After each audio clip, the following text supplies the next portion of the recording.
War of Underworld Part 2 is terrible. It's easily the worst arc in SAO, even surpassing the infamously bad Fairy Dance arc in awfulness. I'd rather watch Megalopolis and Joker Folly Ado 100 times each. This video will explore why War of Underworld Part 2 is so bad. So the trailers for Sword Art Online Alicization War of Underworld Part 2 didn't look that bad, and I was actually kind of excited to be honest, but that turned out to be a big mistake. Here's my review of Sword Art Online Alicization War of Underworld Part 2, and just to be clear, this is an anime review. It's not a light novel review. I'm talking about what happened in the anime. The light novels or any other side stories don't matter. I'm judging the anime based on its own flaws and merits, not how well it compares to something else. I'm saying this because in my previous review, I got a lot of comments telling me to go and read the light novels, or comments about how something was already explained in the light novels. But I'm not here to review the light novels, I'm here to review the anime. They're two separate things. I shouldn't have to go read the light novels just to understand what's happening in the anime. Don't blame me if the anime cuts out important information or crucial scenes from the light novels and doesn't explain things very well. For example, if I was reviewing the 2019 film Avengers Endgame, then I'm talking about what happened in the movie, not the comics that the movie is based on. Same thing here. I don't care about what happened in the light novels because I'm not talking about the light novels. I'm talking about the anime and the anime only. Anyways, let's get started. So Sinon is just casually walking into this caravan with those 4 huge spikes on her back. Isn't she gonna stab someone's eye out? What's with these terrible facial designs? Did Studio Dean animate this scene? It's funny how Sword Art Online fans insist that Sword Art Online isn't a harem anime, and yet the show is self-aware enough to constantly contradict this argument. Sinon even kisses Kirito on the cheek right in front of Asuna. At this point, you've got to accept that Kirito does in fact have a harem. Why is it that Sinon can just fly for however long she wants, but Asuna can't do that? The character's abilities in Sword Art Online are always extremely inconsistent. Surely Leafa would be better suited for the flying account, because she actually has tons of experience flying in Alfheim Online. A lot more than Sinon at least. I honestly feel bad for Leafa fans. If people like that even exist in the first place, she's always disrespected. Instead of some epic and grand entrance like Asuna and Sinon, Leafa falls flat on her butt in the middle of nowhere. Why did Asuna and Sinon log in near the human empire, but Leafa didn't? Reki Kawahara has to constantly rely on contrivances to get characters to meet up. The same exact thing happened to Kirito during the Fairy Dance arc when he first logged into Alfheim Online. This whole conversation between Leafa and Lil Pillin is so weird. Lil Pillin is clearly not a human, so why does Leafa act like he's a human? Oh look, DIL is actually alive. I'm pretty sure everyone over the age of 12 already predicted that, so it's not much of a surprise to anyone. This is where the fun begins. It wouldn't be Sword Art Online without an uncomfortable in every season. I'm starting to think that SAO actually stands for often. This time it happens in the very first episode. That must be some kind of record. One is already too much, and this is like what, the 8th time it's happened? This is the exact reason why so many people hate Sword Art Online in the first place, and yet Reki Kawahara continues to add in more scenes. He clearly doesn't care about improving his writing. Didn't Reki Kawahara also promise to not rely on anymore after the Tisa and Rani scene in episode 10 of Alicization? So that was a lie. This scene is a lot more disturbing than the previous scenes. Tentacles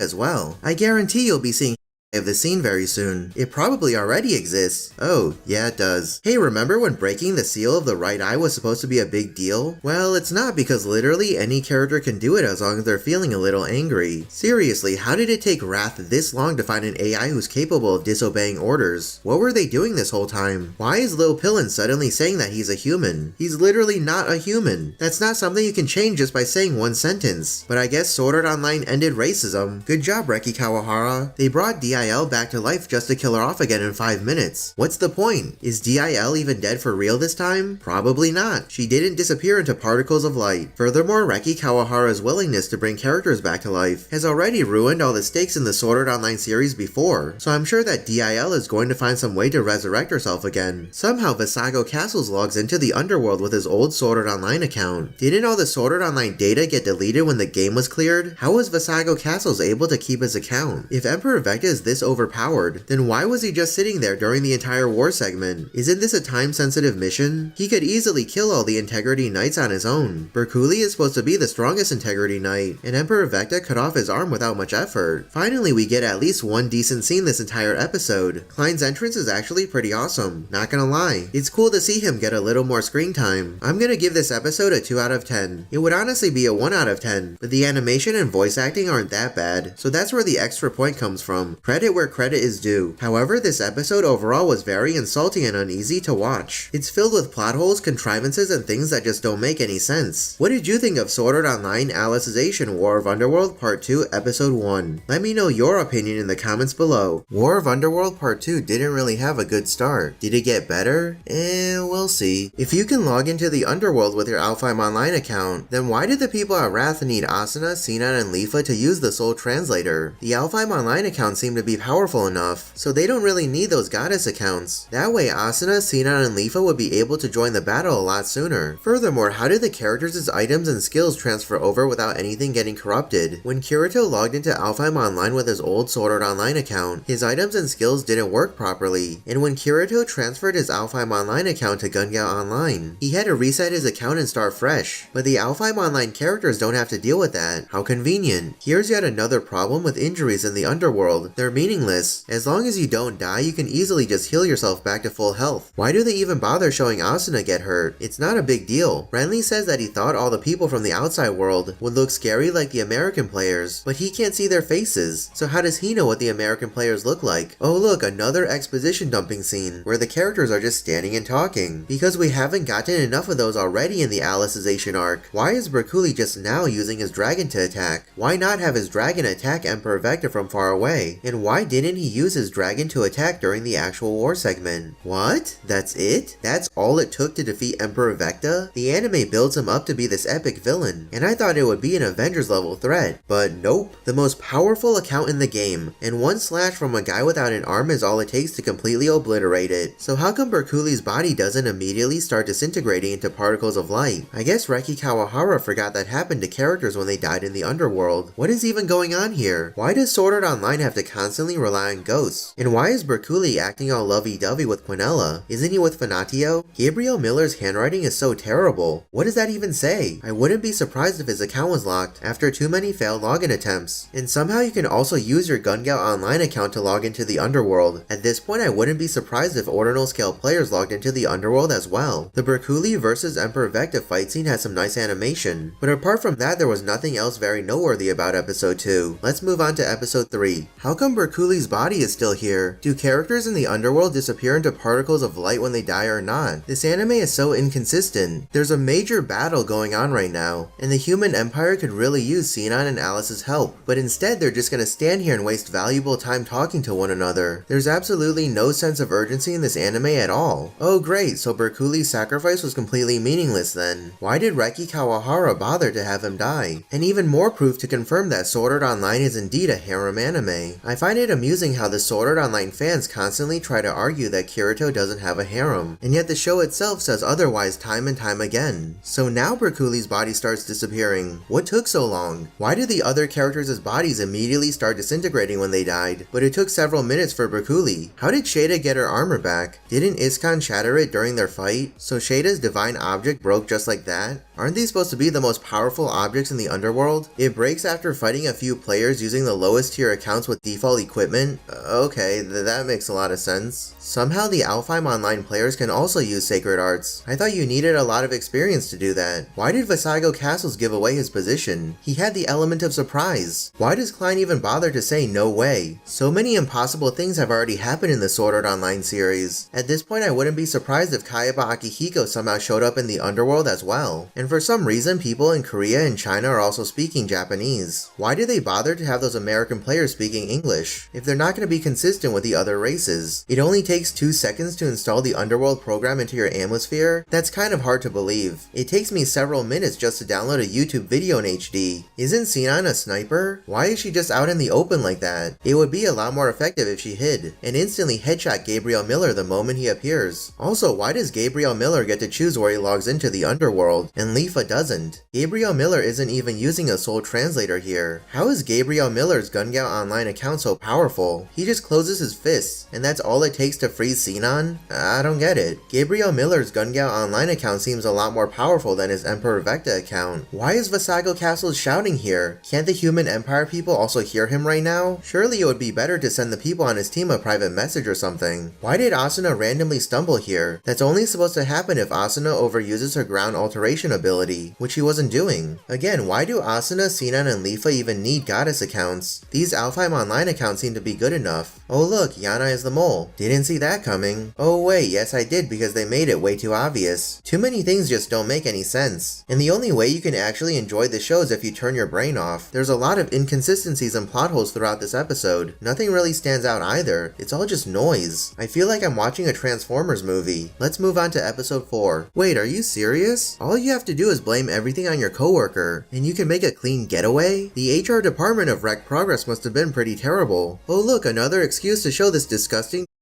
scene from the fairy dance arc. Exactly what everyone wanted to see. Thanks a lot, A1 Pictures. This also confirms that yet another Sword Art Online villain is nothing more than a creepy. Why is this area called Rocky Mountain? There are no mountains here. These are pillars. How does Gabriel Miller remember everything that happened to him in the underworld? Isn't your memory supposed to be completely erased when you're logged out? Discount Thanos. I am inevitable.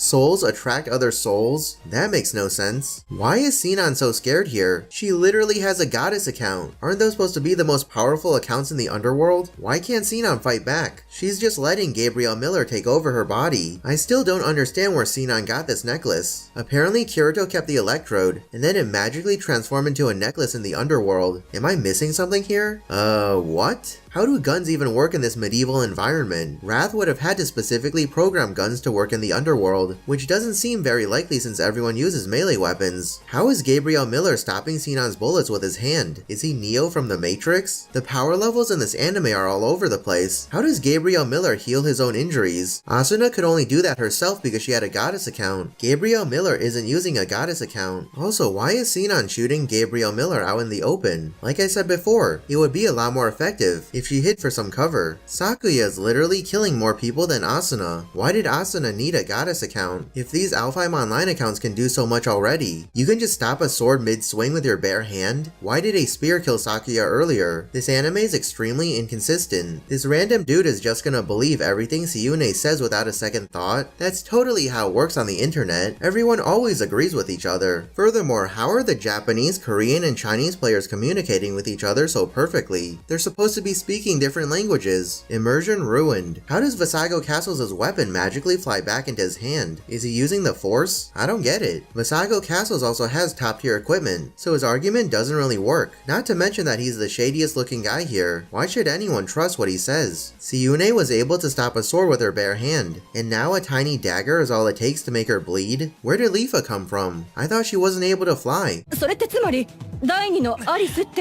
is getting out of hand. Now there are two of them. That might actually be better for the Sword Art Online series. People seem to like Sword Art Online a lot more when Kirito isn't around. Sword Art Online has gotten to a point where I just genuinely enjoy it for what it is. Though I do find it funny that all my favourite parts of Sword Art Online have conveniently come when Kirito is out of the picture. Apart from being a creepy, Yanai is also a huge simp, and Kirito didn't even kill Quinella. Chudelkin did. How does Yanai not know that? How is this random player using default equipment able to damage Asuna? Asuna is so useless. Why doesn't she use her ground alteration ability here, and just instantly kill Visago Castles and the other people on his team? Yes, absolutely yes. Why did Visago Castles randomly speak English here? It's showtime! Showtime. I'm gonna give episode 4 a 2 out of 10. It's pretty bad and just incomprehensible overall. Nothing makes sense. So many inconsistencies and plot holes. It's not even so bad it's good, it's just bad. Does anyone actually find this entertaining? Did Rani actually think she could stop Visago Castles from approaching Kirito? Oi, Braki, okiro yo. That's racist. Good morning!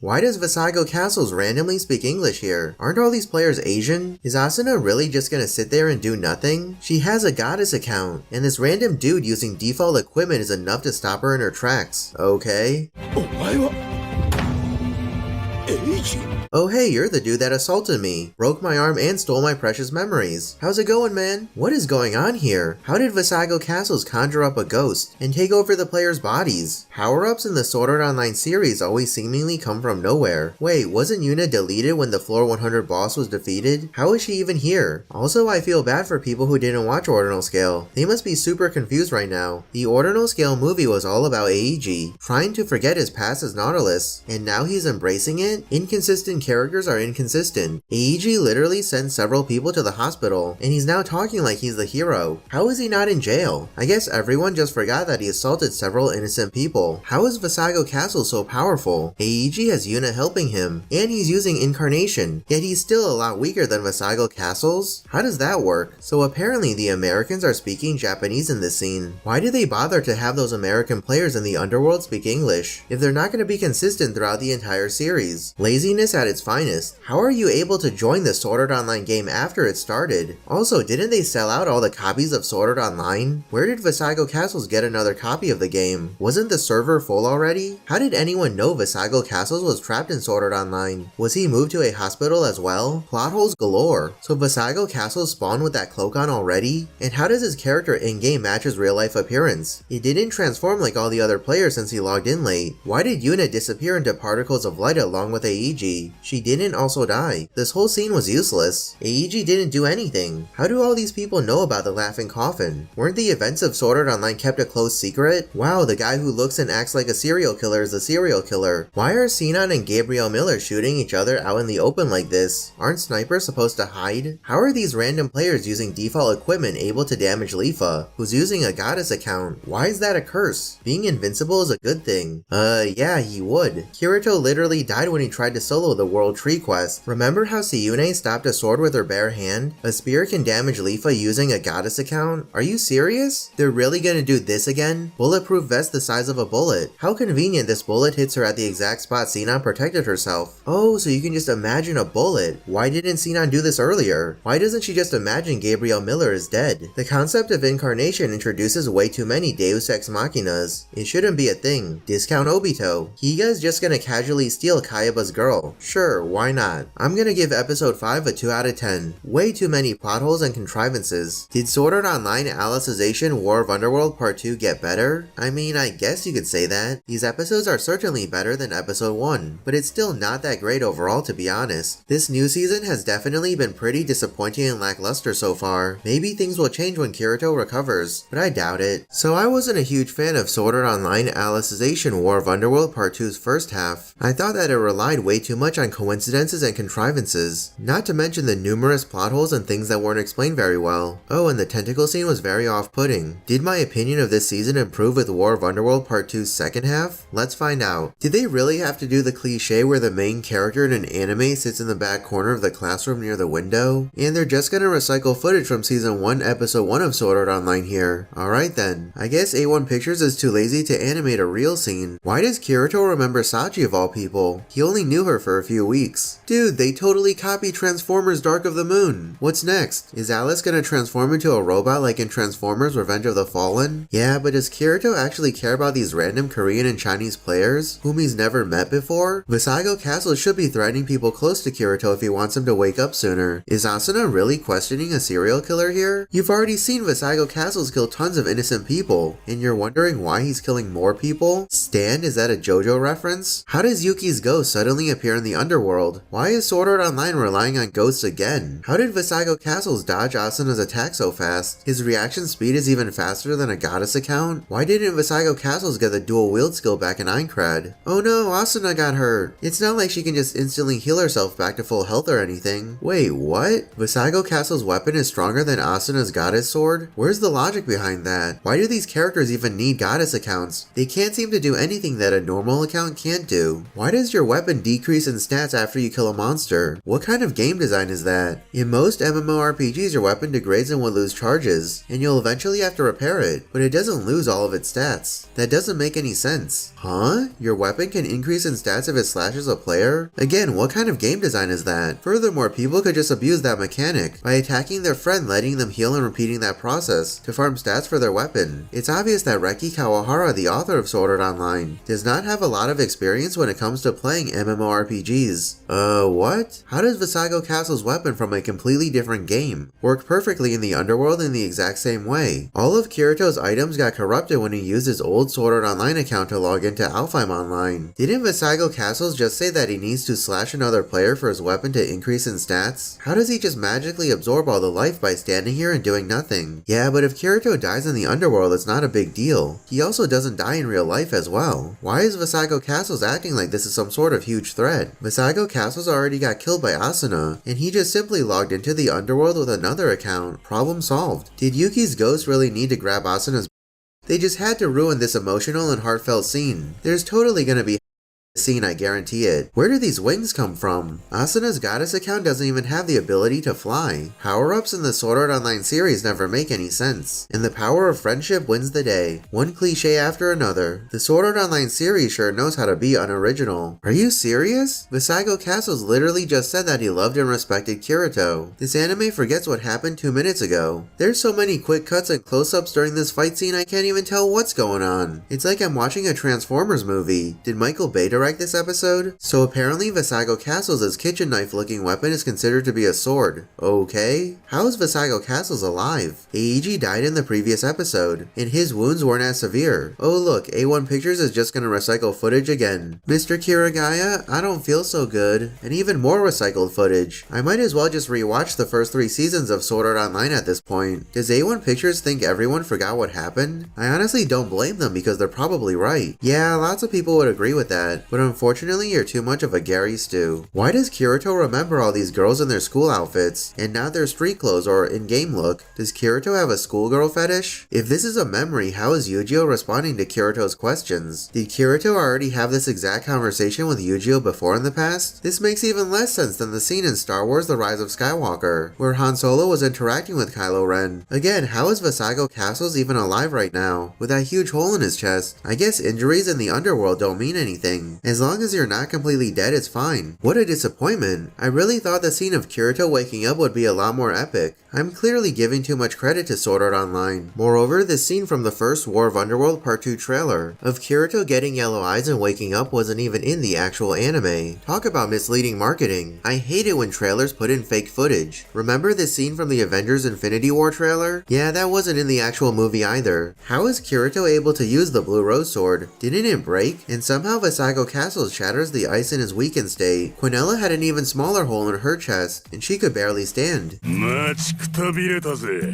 Have you though? It's only been like a few hours in the real world, right? Did Sortiliana really think she could stop Visago Castles? I don't get the point of this scene. What? Sortiliana is going to kill Visago Castles and save the day? Yeah, no. I'm pretty sure everyone with more than one brain cell knew that wasn't going to happen. Oh look, Kirito's arm magically heals back, further proving injuries don't mean anything in the underworld. And now Sword Art Online becomes bad again since Kirito's back. Normally I'd give a score here, but I think I'm just gonna wait until I'm done reviewing all the episodes, and then give an overall score for the anime. It feels kinda pointless and redundant to give individual scores for each episode, since I'm reviewing all these episodes together at once, and not doing it week by week, so I won't do that anymore. How does Kirito's sword magically fly into his hand? Is Sword Art Online trying to rip off of Star Wars again? Or am I missing something else here? Somehow Kirito's tiny sword is able to block Visago Castle's huge weapon. Where's the logic behind that? Why are the other characters just literally standing there and doing nothing? Shouldn't they be helping Kirito fight Visago Castles? And now Yujio's ghost shows up out of nowhere to help Kirito. What is with Sword Art Online's over-reliance on ghost characters? How did Kirito fix the broken Blue Rose Sword? Is this another incarnation Deus Ex Machina? I really don't like how the War of Underworld sub-arc depends so much on incarnation. The power of imagination is such a lame plot point. If you can just imagine anything to happen, then nothing matters, does it? 2 ghost characters in 1 episode. How are these ghost characters even here? They're obviously not a memory since the characters are directly interacting with them. So what's going on? I wish the anime actually took the time to explain these things. Kirito becoming the Black Swordsman again would have actually been a very cool moment, if they didn't already reveal it in the opening. It's too bad they had to ruin the surprise. 自分の意志でこんなにも殺したいと思えるのは。 Wait, what? I thought Visago Castles already hated the Japanese people before he met Kirito. So apparently Visago Castles also knows how to do the Shadow Clone Jutsu. Sword Art Online also has to rip off of Naruto. Where did this ability even come from? Kirito was a vegetable for 6 months. He wakes up and he instantly knows how to fight properly. You would think someone who hasn't even walked in 6 months would be rusty or out of practice. But nope, he's Kirito, one of the biggest Gary stews. So he doesn't need any rehabilitation or training. Just goes from being in a coma to being Jesus-kun. Credit where credit is due. The fight scene between Kirito and Visago Castles is genuinely pretty decent. I mean, you already know that Kirito is going to win, so there's not much tension. But regardless of that, it's still fun to watch this fight scene on a purely entertainment level. If only it was longer than a minute and a half. Yo, Angelo, I mean Visago, why didn't Kirito turn Quinella into a tree? If he could do this all along, why would he just allow her to escape to the real world? Kirito was lucky Chudelkin wasn't dead. Yeah dude, give Klein some more screen time. He deserves it. How is Kirito flying now? Let me guess, it's Incarnation again, isn't it? And this is the exact reason why I don't like Incarnation. Random power-ups come from nowhere. If Kirito can fly, why didn't he use this ability at all during the fight against Quinella? It's just like in Transformers Age of Extinction. You find out that Optimus Prime can actually fly at the end of the movie, so why didn't he do that earlier? I don't know. Oh great, some more exposition dumping. その説明をしている暇はない。 You don't have time to explain? Or are you just trying to handwave this nonsense and hope the audience doesn't notice this plot hole? I'm pretty sure it's the latter. How is Gabriel Miller so powerful? He can block Amayori and Takiguri's attack with one hand? Don't tell me it's Incarnation. I'm so done with that. How did Kirito turn Amayori and Takiguri into eggs? And why is that a good thing? Now Alice doesn't have any dragons to ride on anymore. It's very convenient that the world ends later this episode. お前こそ何者だ。なぜそこにいる？ Why is Gabriel Miller pretending not to know Kirito? He was the one who attacked Kirito and the others in Gun Gale Online during Alicization episode 1. Where did these wings come from? And why does Kirito even need wings? He was flying just fine without them. Look at that, you can heal any injuries in the underworld using Incarnation. There's no point showing the characters get hurt because it doesn't matter. So Gabriel Miller can also fly due to Incarnation? Why did he need to stand on that flying saucer thing in the first place? Kirito gets Darth Maul and he's able to stay alive? Then why did Yu-Gi-Oh die from the same exact injury? How nice of Gabriel Miller to just let Kirito finish having his internal monologue before he attacks. Also, how is Gabriel Miller's Gun Gale Online account so much more powerful than his Emperor Vecta account? Why didn't he just log into his Gun Gale Online account from the start? And more proof to confirm that Sword Art Online is a harem anime. How is Shasta talking to Kirito right now? They've literally never met each other. Why is Quinella suddenly supporting Kirito? Aren't they like arch enemies? Now they're BFFs? And Yu-Gi-Oh's ghost somehow appears out of nowhere to help Kirito. Sure, why not? I've already lost all my suspension of disbelief. Once again, Gabriel Miller is defeated way too easily. He doesn't even last half an episode against Kirito. This fight pretty much just came down to who could yell the loudest. Oh my god, they actually put pizza on Klein's desk, which is a reference to the very first episode of Sword Art Online where Klein ordered a pizza. I'm genuinely impressed they remember that. And is that like a magazine or something? Do people in the Sword Art Online universe not know how to use the internet? I guess a lot more glapping noises will occur, now that Kirito and Asuna are going to be stuck here for the next 200 years. ごめんなさい、リンコさん。 How is Asuna communicating with Rinko right now? She's not using one of those system consoles. ありがとう。さよなら。 That's exactly what Sachi said to Kirito before she died. ありがとう。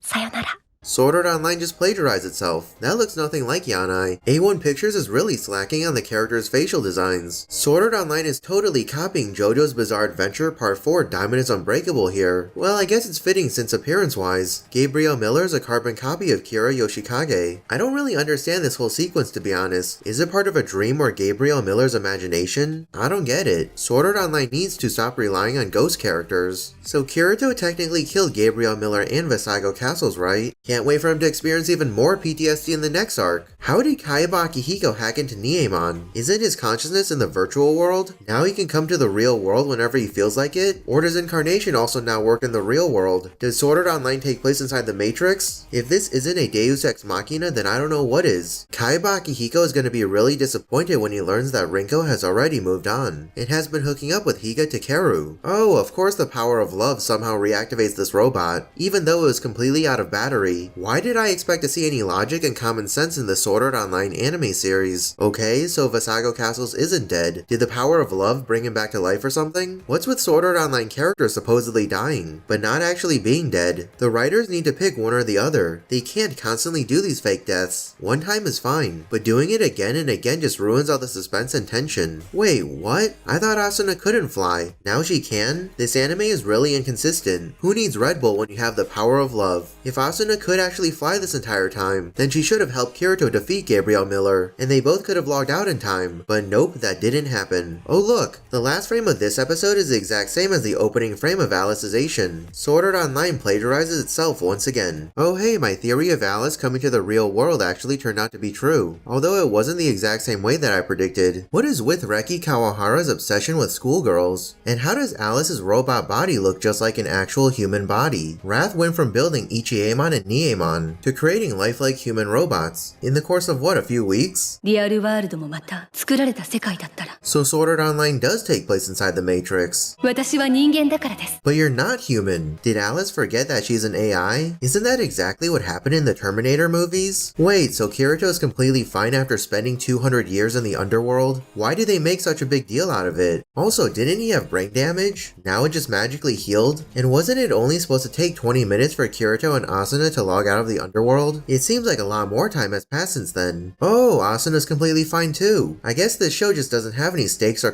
consequences. A1 Pictures is so lazy. They can't even be bothered to animate these scenes, so they're just showing still images. 記憶は消えても思い出は消えないよ That doesn't make any sense. If your memories vanish, how do they still linger within you? As usual, Sword Art Online tries to sound deep and thought-provoking, only to end up making fools of themselves. Stay cool. Now Yu-Gi-Oh's ghost somehow appears in the real world as well? It already didn't make sense how Yu-Gi-Oh's ghost could randomly show up in the underworld. It's hard to take the show seriously when so many unbelievable things keep happening. こういうこともあるかと予想はしていた。 Is there anything Kirito can't do? And now there's apparently two Kiritos. Is this version of Kirito going to create Skynet? Was this episode directed by Quentin Tarantino? いや、茅場明彦。あの男の力が必要だ。 Now Kirito is BFFs with Kaiba Akihiko. Is Sword Art Online really trying to get us to sympathize with a mass murderer who killed thousands of innocent people? Suguha is gonna wear booty shorts in front of Kirito? Is she trying to seduce him? What are you doing, step bro? I thought Sword Art Online wanted us to forget about the subplot between Kirito and Suguha. Oh my god, some more pizza. Klein would be so happy if he was at this party. I gotta be honest, this episode overall was so boring. The majority of it was just the characters sitting and talking to each other. All the artificial intelligence chit-chat has been done so much better in other movies and shows, like Ghost in the Shell, Ex Machina, Alita Battle Angel, Upgrade, and Terminator. Also, what happened to Visago Castles and Niemon? Did the anime forget about them or something? What a waste of a cliffhanger. Furthermore, it would have been interesting to show what Kirito and Asuna did during those 200 years stuck in the underworld, but we don't get to see that either. There's only one episode left in this series. I have a feeling there's going to be a lot of unresolved plot threads. でも疲れてない?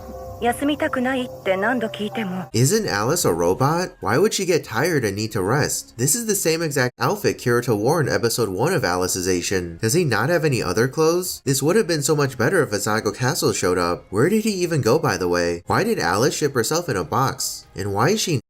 What if Kirito's adoptive parents found this box before him and opened it? By the way, how do I order an Alice? Asking for a friend. New World, is that a reference to Bofuri? なぜあの時言ってくれなかったのですかこれが永遠の別れになるかもしれないと Why is this such a big deal? Kirito was only stuck in the underworld for 20 minutes in real time. Aren't you supposed to wear armor during a kendo match? Did I accidentally click on To Love-Ru instead of Sword Art Online Alicization War of Underworld Part 2? Sword Art Online really wants to be a harem anime. Imagine if Asuna walked in on Kirito and Alice right now. Wait a minute, I think this is the first time we're actually seeing Kirito's adoptive father. Oh cool, we get another exposition dumping scene where the characters are sitting at a table and talking. Because we definitely don't have enough of those in the Sword Art Online anime series. This feels like the start of a... あまり見ないでください How is Alice blushing right now? She's a robot. おはよ Why is Yui acting tired? She's an NPC in a video game. Apparently this is a real website. That's actually a really cool detail. I'll give them that. I like it when movies and shows put in these little Easter eggs for all the eagle-eyed viewers. Kirito and Asuna were stuck in the underworld for 200 years, and now they want to go back? And why does Alice want to go back to the underworld as well? I thought she was happy in this real world. So the characters are able to breathe in outer space all by themselves? And how are they just floating there? What the? Now there are spaceships in the underworld? Wasn't this a medieval environment? Technology has advanced that far in just 200 years? They didn't even have working electricity in the underworld. Discount Eye of Sauron. You know, it's hard to keep defending Kirito and convince people that he isn't a Gary Stu, when it's blatantly obvious that he is. Oh, and Yu-Gi-Oh's ghost shows up out of nowhere yet again. And how do these two girls know who Yu-Gi-Oh is? And that's how Sword Art Online ends. Not with a bang, but with a whimper. The Visago Castle's plotline is still unresolved. And what happened to working with Kaiba Akihiko? So many questions left unanswered. This is definitely a very unsatisfying ending. It would have actually been cool to see this, instead of just text on the screen. This inter-intelligence war sounds pretty intriguing. What is going on here? Is Neomon at the bottom of the ocean or something? I don't get it. No!